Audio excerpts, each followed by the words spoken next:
நீங்க ரொம்ப நாளா ஒரு ப்ராஜெக்ட் ஆரம்பிக்கணும்னு பிளான் பண்ணியிருந்திருப்பீங்க. பட் ஆரம்பிச்சிருக்க மாட்டீங்க. நீங்க ஆரம்பிக்காத ஒரு நாளும் நீங்க ஆரம்பிக்காம இருக்கிறதுக்கு ரொம்ப கம்ஃபர்டபுள் ஆயிட்டு இருக்கீங்க. ஏன்னா நீங்க ஆரம்பிக்கலாம்னு சொல்லிட்டு உட்கார்ந்துட்டு இருக்க அந்த சமயத்துல இன்னொருத்தர் வந்து செம்மையா டிசைன் பண்ணிட்டுருக்காங்க. அவங்க போர்ட்ஃபோலியோ செம்மையா பில்ட் பண்ணிட்டுருக்காங்க. அண்ட் தென் ஒவ்வொரு நாளும் பெட்டர் ஆயிட்டே இருக்காங்க. நீங்களும் சொல்லலாம், நானும் ரிசர்ச்லாம் பண்ணிட்டுருக்கேன், படிச்சுட்டு இருக்கேன், நிறைய பிளாக்ஸ் பார்த்துட்டு இருக்கேன், டுட்டோரியல்ஸ்லாம் பார்த்துட்டு இருக்கேன்னு சொல்லிட்டு. பட் டீப் டவுன் உங்களுக்கே தெரியும். நீங்க எங்க ஆரம்பிச்சீங்களோ அங்கேயே தான் இருக்கீங்க. Here's the thing. இந்த எஃபர்ட்லெஸ்ஸா ப்ரொடக்டிவா இருக்க டிசைனர்ஸ் வந்து டேலண்டட்லாம் ஒண்ணும் கிடையாது. ஹார்ட் ஒர்க்கிங்லாம் ஒண்ணும் கிடையாது.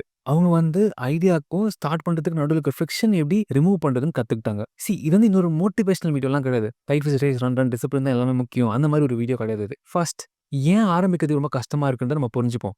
புரிஞ்சதுக்கு அப்புறமா சின்னதா ஒரு 6 டிசிஷன்ஸ் நம்ம எடுப்போம். அந்த டிசிஷன்ஸ் வந்து அந்த ஃப்ரிக்ஷன ரிமூவ் பண்ணிடும். ஒன்ஸ் இது உங்களுக்கு புரிஞ்சதுன்னா, நம்ம இது முன்னாடியே ஆரம்பிச்சுட்டு முடிச்சுட்டு இருக்கலாம். நம்ம தான் அப்படி உட்காந்துட்டு இருந்தோம்னு உங்களுக்கே தோணும். ஸோ முதல்ல இருந்து ஆரம்பிக்கலாம் வாங்க. ஏன் ஆரம்பிக்கிறதுக்கு ரொம்ப கஷ்டமா இருக்கு? சின்ன ப்ராஜெக்ட்டோ, பெரிய ப்ராஜெக்ட்டோ எந்த ப்ராஜெக்ட் ஆரம்பிக்கிறதா இருந்தாலும், ரொம்ப ஹெவியா இருக்கும் நம்ம மனசுக்கு. நீங்க ஆரம்பிக்கலான்னு போகும்போது தான் உங்களுக்குள்ள அவ்ளோ கொஸ்டின்ஸ் வரும். இது எங்கருந்து ஆரம்பிக்கிறது நம்போ? இது நல்லா இல்லாம போயிடுச்சுனா நம்ம என்ன பண்றது? இது நம்ம நெனச்ச மாரி வரலன்னா நம்ம என்ன பண்றதுன்னு சொல்லி உங்களுக்குள்ள 1000 கொஸ்டின்ஸ் வரும். இந்த மாரி நெறைய கொஸ்டின்ஸ் வந்தால, நீங்க ஸ்டார்ட் பண்றதுக்கு பதிலா சரி நம்ம பிரிப்பேர் பண்ண ஆரம்பிச்சுருவோம். அப்போ கொஞ்சம் ஈஸியா இருக்கும்னு சொல்லிட்டு நீங்க வந்து வ்ளாக்ஸ், டுட்டோரியல்ஸ், ரிசர்ச் அது உங்களுக்கு தெரியாத டெக்னிக்ஸ், உங்களுக்கு தெரியாத டூல்ஸ் ஆர் உங்க ப்ராஜெக்ட்க்கு தேவையான பேக்கிரவுண்ட் நோட்ஸ பண்ண ஆரம்பிப்பீங்க. அது கொஞ்சம் ப்ரொடக்டிவா ஃபீல் ஆகும். பட் டீப் டவுன் உங்களுக்கே தெரியும் நீங்க வந்து ஸ்டார்ட் பண்றதுக்கு டிலே பண்ணிட்டு இருக்கீங்கன்னு. இது ஏன் நடக்குதுன்னா, நம்ம வந்து எத ஆரம்பிக்கிறதா இருந்தாலும் கிளாரிட்டியோட ஆரம்பிப்போம். ஸோ, இந்த கிளாரிட்டி நமக்கு கிடைக்கிறதுக்காக நம்ம முன்னாடியே எல்லாத்தையும் பிளான் பண்ணுவோம். எல்லாத்தையும் நம்ம முன்னாடி யோசிச்சு வச்சுட்டு பக்காவா ப்ரிப்பேர்டா இருப்போம். அப்பதான் நமக்கு ஸ்டார்ட் பண்றதுக்கு ஈஸியா இருக்கும்னு நினைப்போம். பட் ஆக்சுவலி டிசைன் அப்படி வொர்க் ஆகாது. டிசைன்ல வந்து உங்களால எல்லாத்தையுமே ரொம்ப அட்வான்ஸ்டா கண்டுபிடிச்ச முடியாது ஆரம்பிக்கிறதுக்கு முன்னாடியே. நீங்க யோசிச்சு வச்சிருக்கிற லேஅவுட் வந்து வொர்க் ஆகுமான்றது நீங்க வொர்க் பண்ணி பார்த்தா தான் தெரியும். அதே மாரி நீங்க யோசிச்சு வச்சிருக்க ஃப்ளோ நீங்க யூஸ் பண்ணி பார்த்தா தான் தெரியும். ஸோ, உண்மையான ப்ராப்ளம் வந்து உங்க டிசிப்ளினோ, உங்க லேசினஸோ கிடையாது. ப்ராப்ளம் என்னன்னா, உங்க பிரெயின் வந்து சர்டனிட்டிய கிரியேட் பண்ணுது. அதாவது இப்படி தான் நடக்கணும். இந்த விஷயம் பண்ணா இதுதான் நடக்கும்னு சொல்லி இந்த சர்டனிட்டி கிரியேட் பண்ணுது. ஆனா டிசைனால சர்டனிட்டி உங்களுக்கு குடுக்க முடியாது. இந்த அன்சர்டனிட்டி இருக்குல்ல, இதுதான் இந்த ஃப்ரிக்ஷன். நீங்க எவ்வளோ பேர் இந்த ஃப்ரிக்ஷன் தானா மறைஞ்சிரும்னு வெயிட் பண்றீங்களோ, அவ்வளோக்கு அவ்வளோ இது டபுள் ஆயிட்டே போகும் ஒவ்வொரு நாளும். ஸோ நீங்க கேட்க வேண்டிய கொஸ்டின் வந்து, நான் எப்படி மோட்டிவேட்டடா ஃபீல் பண்றதுன்னு கிடையாது. How do I remove the friction so starting phase natural. இத நீங்க ஆன்ஸர் பண்றதுக்கு டிசைன் வந்து எந்த மாதிரியான வொர்க் அப்படின்றத நீங்க புரிஞ்சுக்கணும். டிசைன் வந்து லீனியர் கிடையாது. லீனியர்னா ரிசர்ச், வயர்ஃப்ரேம்ஸ், யுஐ, டெஸ்டிங், டன். இந்த மாரி இருக்காது. இது ஜஸ்ட் தியரி. என்ன தியரி வந்து ஒரு 10% இருக்குமா? மிச்சம் இருக்கிற 90%மே கான்டெக்ஸ்ட். தியரியால கவர் பண்ண முடியாத எல்லா விஷயம் தான் கான்டெக்ஸ்ட். கான்டெக்ஸ்ட்னா உங்க ப்ராசஸ்ல திடீர்னு உங்களுக்கு நடக்கிற தடங்கல், உங்களோட யூசரோட பிஹேவியர் வந்து உங்களுக்கு ரொம்ப சர்ப்ரைசிங்கா இருக்கும். திடீர்னு நடு ப்ராசஸ்ல நம்ம இப்படி போவோம்னா, எப்படி போலாம்னு சொல்லி ஸ்டேக் ஹோல்டர் வந்து நம்ம டிரெக்ஷன மாத்தி விடுவாங்க. ஆர் நீங்க மனசுல வச்சிருந்த லேஅவுட் வந்து நல்லா இருந்திருக்கும். பட் அத எக்ஸிக்யூட் பண்ணி பார்க்கும்போது நல்லா இருந்திருக்காது. இந்த மாரி நெறைய விஷயங்கள உங்களால ஸ்டார்ட்டிங்லயே தெரிஞ்சுக்க முடியாது. இந்த மாரி கான்டெக்ஸ்ட்ல டெசிஷன்ஸ் எடுக்கிறது தான் டிசைன். ஆஃபன் நம்ம வந்து இன்கம்ப்ளீட் இன்ஃபர்மேஷன்ஸ் வச்சு தான் நம்ம டிசிஷன்ஸ் எடுப்போம். நான் முன்னாடி சொன்ன மாரி தான். நீங்க யோசிச்சு வச்சிருந்த லேஅவுட் வந்து நீங்க அத எக்ஸிக்யூட் பண்ணி பார்த்தா தான் அது வொர்க் ஆகுமா இல்லைன்றது உங்களுக்கு தெரியும். ஆர் நீங்க யோசிச்சு வச்சிருக்க ஃப்ளோ வந்து நீங்க அத யூஸ் பண்ணி பார்க்குற வரைக்கும் அது கரெக்ட்டா வருமா இல்லைன்றது உங்களுக்கு தெரியாது. அதே மாரி உங்க ப்ராஜெக்ட்ல வர எல்லா எட்ஜ் கேஸஸுமே உங்களால முன்னாடியே தெரிஞ்சுக்க முடியாது. நீங்க எந்த ப்ராஜெக்ட் ஆரம்பிக்கிறதா இருந்தாலும், அதுல இருக்கிற பாதி விஷயம் உங்களுக்கு தெரியாது. நீங்க உங்கள செகண்ட் கெஸ் பண்ணுவீங்க. அண்ட் தென் நீங்க எடுக்கிற டிசிஷன்ஸ நீங்க குவெஸ்டின் பண்ணுவீங்க. இது எல்லாமே உங்களுக்குள்ள இருக்கிற ஃப்ளாஸ் கிடையாது. அதாவது மிஸ்டேக்ஸ் கிடையாது. டிசைன் இப்படி தான் வொர்க் ஆகும். கிளாரிட்டி வந்து உங்களுக்கு ஆரம்பிக்கிறதுக்கு முன்னாடியே கிடைக்காது. நீங்க ஆரம்பிச்சு அது கொஞ்சம் மொமெண்டம் எடுக்கும்போது தான் உங்களுக்கு கிளாரிட்டி கிடைக்கும். நீங்க ஒரு ஸ்டெப் எடுத்து வைப்பீங்க. அதுக்கப்புறமா இன்னொரு ஸ்டெப் தெரியும். அதுக்கப்புறமா இன்னொன்னு தெரியும். இந்த மாரி தான் ப்ரோக்ரசிவா போக போக தான் நெக்ஸ்ட் ஸ்டெப் என்னன்றது உங்களுக்கு தெரியும். ஸோ நம்ம கோல் வந்து எப்படி இந்த அன்சர்டனிட்டிய ரிமூவ் பண்றதும் கிடையாது. இந்த அன்சர்டனிட்டி கூட நம்ம எவ்வளோ கம்ஃபர்டபுளா டிராவல் பண்ணணுன்றது தான் நம்மளோட கோலா இருக்கணும். அண்ட் அங்க தான் இந்த 6 டிசிஷன்ஸ் வருது. இந்த 6 டிசிஷன்ஸ் வந்து உங்க ப்ராஜெக்ட்ட ஸ்டார்ட் பண்றதுக்கு ஈஸியா இருக்கும். அண்ட் அத முடிக்கிற வரைக்கும் அதிலேயே உங்கள ஃபோகஸ்டா உங்களால வச்சுக்க முடியும். அந்த டிசிஷன்ஸ் தான் பார்த்துடலாம். ஃபர்ஸ்ட் டிசிஷன் என்னன்னா, picture the outcome before you start. நெறைய பேர் வந்து ப்ராஜெக்ட்ஸ லாஜிக்கா ஸ்டார்ட் பண்ணுவாங்க. அதாவது அவங்க என்னென்னலாம் பண்ணணும்னு சொல்லி ஒரு டாஸ்க் லிஸ்ட் எழுதுவாங்க. அது இல்லன்னா கொஞ்சம் ஈஸியா இருக்கும் ஆரம்பிக்கிறதுக்குன்னு நினைப்பீங்க. பட் ஆக்சுவலி டாஸ்க் லிஸ்ட்க்கு நம்ம பிரெயின் ரெஸ்பாண்ட் பண்றத விட, மீனிங்ஃபுல் எமோஷனல் இமேஜஸ்க்கு பிரெயின் ரெஸ்பாண்ட் பண்ற விதமே தனி. ஸோ, நீங்க உங்க ப்ராஜெக்ட்டோட அவுட்கம்ம விஷுவலைஸ் பண்ணுங்க. நீங்க விஷுவலைஸ் பண்ணும்போது, உங்க பிரெயினோட ரிவார்ட் சிஸ்டம் ஆக்டிவேட் ஆகும். அப்போ வந்து உங்க ப்ராஜெக்ட்டோட பாசிட்டிவ் அவுட்கம்ஸ் நீங்க விஷுவலைஸ் பண்ணீங்கன்னா, உங்க பிரெயின் வந்து டோப்பமைன் ரிலீஸ் பண்ணும். அந்த கெமிக்கல் தான் உங்களுக்கு மோட்டிவேஷன் குடுக்கும். விஷுவலைஸ் பண்றதால உங்க ப்ராஜெக்ட் கூட நீங்க எமோஷனலா கனெக்ட் ஆவீங்க. கனெக்ட் ஆகும்போது ஸ்டார்ட் பண்றதுக்கு ரொம்ப ஈஸியா இருக்கும். ஸோ, உங்க ப்ராஜெக்ட் ஆரம்பிக்கிறதுக்கு முன்னாடி ஒரு 5 மினிட்ஸ் ஜஸ்ட் விஷுவலைஸ் பண்ணுங்க. உங்க ப்ராடக்ட் எப்படி இருக்குன்னு சொல்லிட்டு. அதாவது நீங்க எவ்வளோ செம்மையா டிசிஷன்ஸ் எடுத்தீங்க. உங்க நேவிகேஷன் எவ்வளோ எஃபோர்ட்லெஸ்ஸா இருக்கு. உங்க ஹையரார்கி எவ்வளோ கிறிஸ்பா இருக்கு. அண்ட் தென் யூசர்ஸ் வந்து இத யூஸ் பண்ணிட்டு எவ்வளோ பாசிட்டிவான கமெண்ட்ஸ் குடுக்குறாங்கன்றத விஷுவலைஸ் பண்ணுங்க. அண்ட் தென் இந்த ப்ராஜெக்ட் முடியும்போது நீங்க என்னலாம் கத்துக்கிட்டீங்கன்றத விஷுவலைஸ் பண்ணுங்க. நீங்க விஷுவலைஸ் பண்ணும்போது, இத நான் பண்ணி ஆகணுன்றது வந்து எப்படி மாறும்னா, இது உண்மையிலேயே இங்க இருந்தா எப்படி ஃபீல் ஆகுன்றத வந்து யோசிக்க ஆரம்பிப்பீங்க. அதனாலேயே ரொம்ப எஃபோர்ட்லெஸ்ஸா உங்க ப்ராஜெக்ட்ட நீங்க ஸ்டார்ட் பண்ணுவீங்க. ஏன்னா எமோஷனலி தட் மேட்டர்ஸ் டூ யூல. அதனால தான். நெக்ஸ்ட் செகண்ட் டிசிஷன் என்னன்னா, make the first step absurdly small. உங்களுக்கு கிடைக்கிற ஐடியாஸ்லாம் ரொம்ப எக்ஸைட்டிங்கா இருக்கும். ஆனா, அத நீங்க ஓவர் திங்க் பண்ற வரைக்கும் தான். இந்த கேப் இருக்குல்ல, நீங்க யோசிக்கிறதுக்கும், ஸ்டார்ட் பண்றதுக்கும், அதுதான் நெறைய ஐடியாஸ, நெறைய கிரேட் ஐடியாஸ சாகடிச்சிருக்கு. ஸோ இந்த கேப் இருக்குல்ல, அத நீங்க கம்மி பண்ணணும். ஃபார் எக்ஸாம்பிள், நான் இந்த செக் அவுட் ஃப்ளோ மட்டும் போறேன்னு சொன்னீங்கன்னா, அது வந்து ரொம்ப அப்ஸ்ட்ராக்ட்டாவும், பெருசாவும் இருக்கு. இதுவே ஜஸ்ட் நான் Figma ஓப்பன் பண்ணி ஒரு ஃப்ரேம போட்டுறேன் அப்படின்னு சொன்னீங்கன்னா, அது உங்களுக்கு பண்றதுக்கு ரொம்ப ஈஸியா இருக்கும். இது ஏன் வொர்க் ஆகும்னா, நீங்க ஒரு பெரிய டாஸ்க் பண்றேன்னு சொன்னீங்கன்னா, உங்க பிரெயினோட த்ரெட் டிடெக்ஷன் சிஸ்டம் ட்ரிகர் ஆயிடும். அந்த பெரிய டாஸ்க் வந்து உங்களுக்கு ரொம்ப ஓவர்வெல்மிங்கா இருக்கும். அதாவது ஒரு செக் அவுட் ஃப்ளோ ஃபுல்லா போறதுக்கு என்ன ஃபர்ஸ்ட் ஸ்டெப் எப்படி எடுக்கணும்? நெக்ஸ்ட் எப்படி போணும்? அப்படின்ட்டு உங்களுக்கு எதுவுமே தெரியாது. இதுவே ஜஸ்ட் Figma ஓப்பன் பண்ணி ஒரு ஃப்ரேம போடுறேன்னு சொன்னீங்கன்னா, அது ரொம்ப ஸ்ட்ரெய்ட் ஃபார்வர்டான ப்ராசஸ்ல டக்குன்னு நீங்க ஜஸ்ட் பண்ணிட்டு போயிட்டே இருப்பீங்க. ஏன்னா நீங்க ஒரு ஸ்டெப் எடுத்து வச்சீங்கன்னா, அடுத்த ஸ்டெப் என்னன்னு உங்களுக்கு தெரியும்.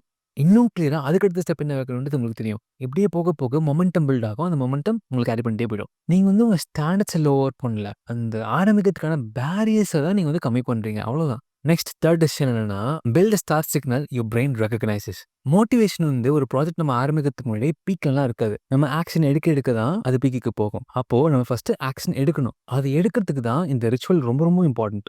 ரிச்சுவல் வந்து ஒரு small repeatable action that signals the brain it's time to create R it's time to design. இது ஏன் ஒர்க் ஆகும்னா, நம்ம பிரெயின் வந்து ஒரு பேட்டர்ன் ரெகக்னிஷன் மெஷின். நீங்க ஒர்க் பண்றதுக்கு முன்னாடி ஒரே ஆக்ஷன மறுபடியும் ரிப்பீட் பண்ண பிறகு ஒர்க் பண்ண ஸ்டார்ட் பண்ணீங்கன்னா, நீங்க வந்து ஒரு நியூரல் பாத்வே கிரியேட் பண்றீங்க. அதாவது ஒரு சைக்காலஜிக்கல் ட்ரிகர். நீங்க எப்பலாம் அந்த விஷயத்த செய்றீங்களோ, அப்பலாம் உங்க பிரெயினுக்கு நீங்க சொல்றீங்க, "இத முடிச்ச உடனே நெக்ஸ்ட் நம்ம டிசைன் தான் பண்ண போறோம்" அப்படின்றத. ஓவர் டைம் என்ன ஆகும்னா, நம்ம ஆரம்பிக்கணும்னு சொல்லி நம்ம யோசிப்போம்ல, நம்ம டிசைட் பண்ணுவோம்ல, அந்த டிசிஷன் வந்து ஆட்டோமேட்டிக்கா, ஓகே நம்ம இத பண்ணணும், நெக்ஸ்ட் இதான் பண்ணுவோம்னு சொல்லி அது நம்ம பிரெயினுக்கு ஆட்டோமேட்டிக்கா புரிய வச்சுரும். ஸோ ஃபார் எக்ஸாம்பிள் என்ன மாரி ரிச்சுவல்ஸ நீங்க எடுக்கலாம்னா, நீங்க டிசைன் பண்ண ஆரம்பிக்கிறதுக்கு முன்னாடி, நீங்க கடைசி செஷன்ல நீங்க என்ன பண்ணீங்கன்றத ரிவ்யூ பண்ணுங்க ஒரு 1 ஆர் 2 மினிட்ஸ். இந்த மாரி ரிசர்ச் நீங்க வச்சுக்கலாம். ஆர் உங்களுக்கு தோணுன விஷயத்த ஜஸ்ட் ஸ்கெட்ச் பண்ணுங்க. ஏதோ ஒரு டிராயிங், ஒரு ரேண்டமான விஷயம். Just to lighten your mood. அது மாரி இருக்கலாம் ஒரு ரிச்சுவல். உங்களுக்கு புடிச்ச சாங்கோ, உங்களுக்கு புடிச்ச ஒரு லோஃபை மியூசிக்கோ நீங்க கேட்கலாம். கேட்டுட்டு நீங்க அதுக்கப்புறமா டிசைன் ஆரம்பிக்கலாம். இது மாரி தான் வச்சுக்கணும்னு இல்ல. சம்மந்தமே இல்லாத விஷயம் கூட நீங்க ரிச்சுவலா வச்சுக்கலாம். ஆனா, இந்த ரிச்சுவல் என்ன வச்சுக்கிறீங்கன்றது மேட்டர் கிடையாது. அத நீங்க ரிப்பீட் பண்ணணும். அதாவது அந்த பேட்டர்ன் தான் இங்க ரொம்ப இம்பார்ட்டன்ட். பிகாஸ் உங்க பிரெயின் இந்த பேட்டர்ன் ரெகக்னைஸ் பண்ணும்போது, ஓகே இத முடிச்ச உடனே நெக்ஸ்ட் டிசைன் தான் பண்ணுவாங்க. ஸோ நம்ம டிசைனுக்கு வந்து நம்ம ரெடி ஆயிக்கணும்னு சொல்லி ஆட்டோமேட்டிக்கா அது வந்து பிரைம் பண்ணிடும். ஸ்டார்ட்டிங்ல வந்து நார்மலா நீங்க டிசிஷன் எடுக்கிற மாரி தான் இருக்கும். இத முடிச்சு நம்ம இத செய்வோம் அப்படின்னு சொல்லிட்டு. போக போக போக ஓவர் த டைம் அது வந்து ஆட்டோமேட்டிக்கா மாறிடும். டெசிஷன் ஃபோர் என்னன்னா, ஆல்வேஸ் எண்ட் வித் பிரெட் கிரம்ப். நீங்க கரண்ட்டா வொர்க் பண்ணிட்டு இருக்க டிசைன் செஷன முடிக்கிறதுக்கு முன்னாடி,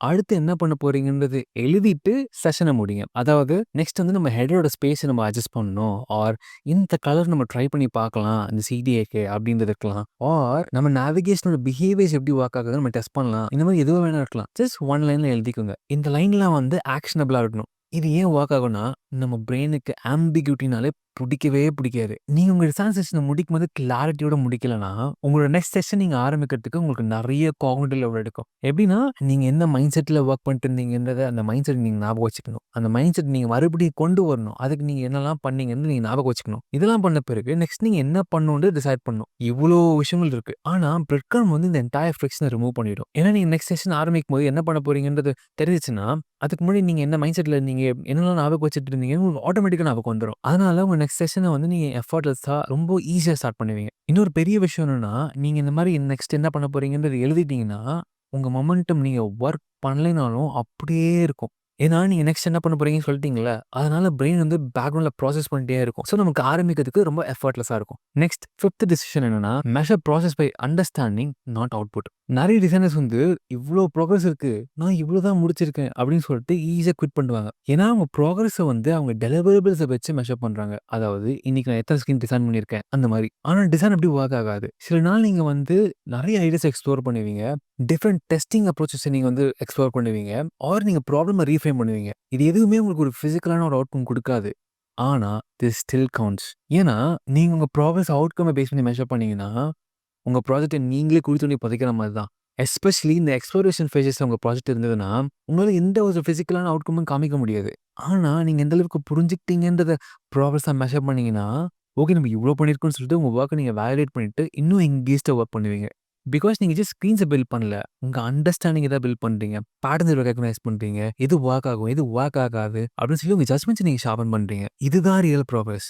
நீங்க ஒரு நாள் பூரா உட்காந்து அந்த ப்ராப்ளம டீப்பா அண்டர்ஸ்டாண்ட் பண்ணிக்கிட்டீங்கன்னா, நீங்க ஒரு வாரம் உட்காந்து அந்த ப்ராஜெக்ட்ல வொர்க் பண்றதுக்கான ஈக்குவலன்ட் அது. நீங்க உங்க ப்ராக்ரஸ எந்த அளவுக்கு கம்ப்ளீட் பண்ணியிருக்கீங்கன்றத மெஷர் பண்றத விட்டுட்டு, எந்த அளவுக்கு நீங்க அந்த ப்ராஜெக்ட் கூட கனெக்ட்டா இருக்கீங்கன்றத மெஷர் பண்ணீங்கன்னா, நீங்க ப்ராஜெக்ட்ட முடிக்கணும்னு ஓடுறத விட்டுட்டு, நீங்க கிளாரிட்டிய வேல்யூ பண்ணுவீங்க. இந்த மைண்ட் செட் தான் உங்க ப்ராஜெக்ட்ல நீங்க எந்த ஸ்பீட்ல வொர்க் பண்ணாலும், உங்க ப்ராஜெக்ட்ட கம்ப்ளீஷன் வரைக்கும் உங்கள எங்கேஜ்டா கொண்டு போகும். Lastly decision 6 externalise your thinking. Mental clutter தான் ஃபிரிக்ஷனோட மிகப்பெரிய சோர்ஸே. எல்லாமே நீங்க உங்க மைண்ட்ல ஞாபகம் வச்சுட்டே இருந்தீங்கன்னா, நீங்க அடுத்து என்ன பண்றதுன்னு யோசிக்கிறத விட்டுட்டு, இதெல்லாம் நீங்க ஞாபகம் வச்சுக்கிறதுக்கு உங்க எனர்ஜி வேஸ்ட் பண்ணுவீங்க. ஸோ, நீங்க ஜர்னல் பண்ணுங்க. இது ஏன் வொர்க் ஆகும்னா, நம்ம பிரெயினால ஒரு 4 to 7 பீஸ் ஆஃப் இன்ஃபர்மேஷன்ஸ் தான் அட் அ டைம் ஞாபகம் வச்சுக்க முடியும். ஆனா, நீங்க எந்த கான்டெக்ஸ்ட்ல டிசைன் பண்றீங்க, என்ன டிசிஷன்ஸ் எடுத்தீங்க, அது எதுக்காக எடுத்தீங்க, அண்ட் தென் நெக்ஸ்ட் என்ன பண்ண போறீங்க, இது எல்லாத்தையுமே நீங்க ஞாபகம் வச்சுக்கணும்னு நினைச்சீங்கன்னா, உங்க காக்னிட்டிவ் கெப்பாசிட்டி ஃபில் ஆயிடும். ஸோ, அந்த ஸ்பேஸ நீங்க கிளியர் பண்றதுக்கு தான் நீங்க ஜர்னல் பண்ணுவீங்க. எதுக்காக நீங்க லேஅவுட் 1 யூஸ் பண்றதுக்கு பதிலா லேஅவுட் 2 யூஸ் பண்ணீங்க. இந்த மாரி நீங்க எடுத்த டிசிஷன்ஸ்லாம் எழுதி வச்சுட்டீங்கன்னா, நெக்ஸ்ட் என்ன ஐடியாஸ் கொண்டு வரலான்றதுல நீங்க ஃப்ரீயா ஃபோக்கஸ் பண்ண முடியும் உங்களால. ஃபார் எக்ஸாம்பிள் உங்க நோட்ஸ் எப்படி இருக்கலாம்னா, choose layout B, better visual hierarchy, move CTA above the fold, aligns with the user scanning pattern, increase the line height, improves readability on mobile. நீங்க ஃபார்முலா கூட எழுத தேவையில்ல. ஜஸ்ட் எழுதுனா போதும். அது உங்க நோட்ல எக்ஸிஸ்ட் ஆனா போதும். ஏன்னா, நீங்க உங்க திங்கிங்க எக்ஸ்டர்னலைஸ் பண்ணும்போது 2 விஷயம் நடக்கும். ஒண்ணு உங்க மைண்ட் கிளியர் ஆயிட்டு உங்களுக்கு நியூ ஐடியாஸ் வரதுக்கான ஸ்பேஸ் கிடைக்கும். 2வது நீங்க எப்படி யோசிக்கிறீங்க? நீங்க எதுக்கெல்லாம் ஹெசிடேட் பண்றீங்க? உங்களோட இன்ஸ்டிங்க்ட்ஸ் என்ன சொல்லுது? இந்த மாரி உங்க பேட்டர்ன்ஸ நீங்க நோட் பண்ண ஆரம்பிப்பீங்க. ஓவர் டைம் இந்த நோட்ஸ் தான் நீங்க எப்படி ப்ராப்ளம் சால்வ் பண்ணுவீங்கன்றதுக்கான ரெக்கார்டே. இந்த நோட்ஸ் வச்சு நீங்களே உங்கள நெறைய ஆஸ்பெக்ட்ஸ்ல இம்ப்ரூவ் பண்ணிக்கலாம். இந்த 6 டெசிஷன்ஸ் தான் நீங்க ஸ்டார்ட் பண்றதுல இருக்கிற ஃபிரிக்ஷன்ஸ ஈஸியா ரிமூவ் பண்ணிடும். ஆனா நெறைய டிசைனர்ஸ் ஸ்டார்ட் பண்ணதுக்கு அப்புறமா ரொம்ப லேட்டா தான் ரியலைஸ் பண்ணுவீங்க. ஸ்டார்ட் பண்றது ஜஸ்ட் ஹால்ஃப் த பேட்டில் தான். நீங்க வொர்க் பண்ணும்போது நெறைய ரிசர்ச் பண்ணுவீங்க. நெறைய ரெஃபரன்ஸ் எடுப்பீங்க. உங்களுக்கு நெறைய எக்கச்சக்கமான எண்ட்லெஸ் அமௌண்ட் ஆஃப் ஐடியாஸ் கிடைக்கும். ஆனா, ஒரு 4 மணி நேரம், 5 மணி நேரம் கழிச்சு நீங்க பார்த்தீங்கன்னா, நீங்க ஒரு சிங்கிள் ஃப்ரேம் கூட டிசைன் பண்ணியிருக்க மாட்டீங்க. உங்களுக்கு எதுவுமே தெரியாமலாம் நீங்க டிசைன் பண்ணாம இருந்திருக்க மாட்டீங்க. உங்களுக்கு டிசைன் பண்றதுக்கு அவ்ளோ ஆப்ஷன்ஸ் இருக்கு. அதுலேருந்து எத சூஸ் பண்ணி பண்றதுன்னு உங்களுக்கு தெரிஞ்சிருக்காது. இது ஸ்டார்ட் பண்றதுக்கு எடுத்துக்க டைம விட, இதுக்கு ரொம்ப அதிகமான டைம் எடுக்கும். இத தான் எக்ஸாக்ட்லி நான் பார்ட் 2ல உங்களுக்கு ஃபிக்ஸ் பண்றேன். Part 2 how to maximize the time you put into your design work. இந்த பார்ட் 2 நீங்க பார்க்கணும்னா, இந்த டிசைன் ஷோவ சப்ஸ்கிரைப் பண்ணிக்கோங்க. அப்பதான் அந்த வீடியோ நான் போஸ்ட் பண்ணும்போது நீங்க மிஸ் பண்ண மாட்டீங்க. அப்படி நீங்க இந்த வீடியோ அப்லோட் பண்ணி ரொம்ப நாள் கழிச்சு தான் பார்க்குறீங்கன்னா, அந்த பார்ட் 2 வீடியோ இங்க இருக்கு பாருங்க.